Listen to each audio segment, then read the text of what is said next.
Selamat pagi anak-anak, kita berjumpa kembali pada hari ini yaitu di tema 3, subtema 3, pembelajaran 5. Adapun muatan pembelajaran kita pada hari ini adalah IPA, Bahasa Indonesia dan SBDP.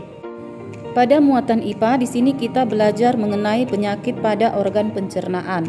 Yang pertama di sini kita lihat penyakit apa saja yang bisa menyerang lambung kita. Yang pertama ada di sini namanya penyakit tukak lambung, yaitu luka yang muncul di dalam dinding lambung, esofagus bagian bawah atau duodenum bagian atas dari usus halus kita. Lalu yang kedua ada namanya penyakit kolik ya, bisa kamu lihat seperti gambar. Kolik ini adalah nyeri hebat yang terjadi pada perut yang sifatnya hilang timbul ya anak-anak. Lalu ada juga penyakit yang menyerang usus halus ataupun usus besar kita. Contohnya adalah MAH dan diare.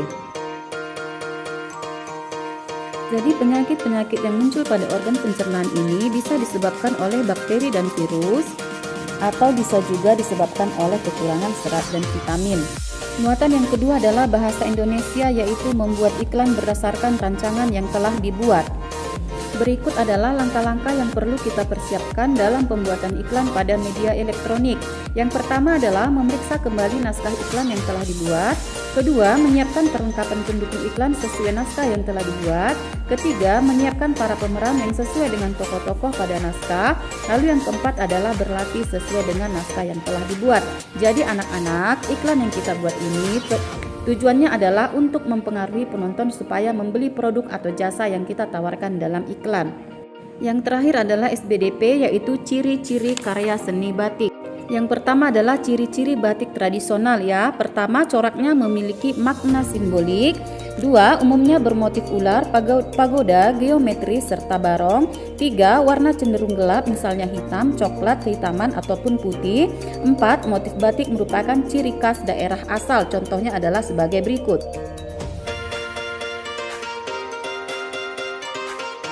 Lalu yang selanjutnya adalah ciri-ciri batik modern. Yang pertama, coraknya tidak memiliki makna simbolik khusus. Kedua, umumnya bermotif tumbuhan dan rangkaian bunga. Tiga, warnanya cenderung bebas, misalnya biru, merah, ataupun ungu. Empat, motif batik bukan merupakan ciri khas daerah asal. Contohnya adalah sebagai berikut.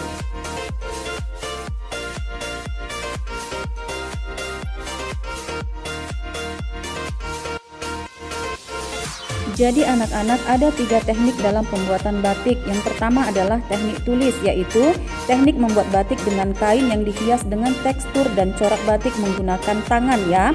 Pembuatan batik jenis ini memakan waktu kurang lebih 2 atau 3 bulan. Yang kedua ada teknik cap, yaitu teknik menghias kain dengan tekstur dan corak batik yang dibentuk dengan cap.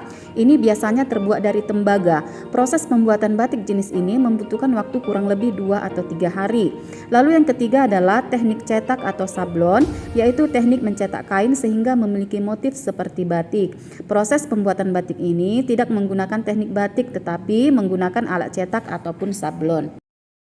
Baiklah anak-anak, sampai di sini pelajaran kita hari ini. Terima kasih atas perhatiannya. Selamat belajar ya anak-anak.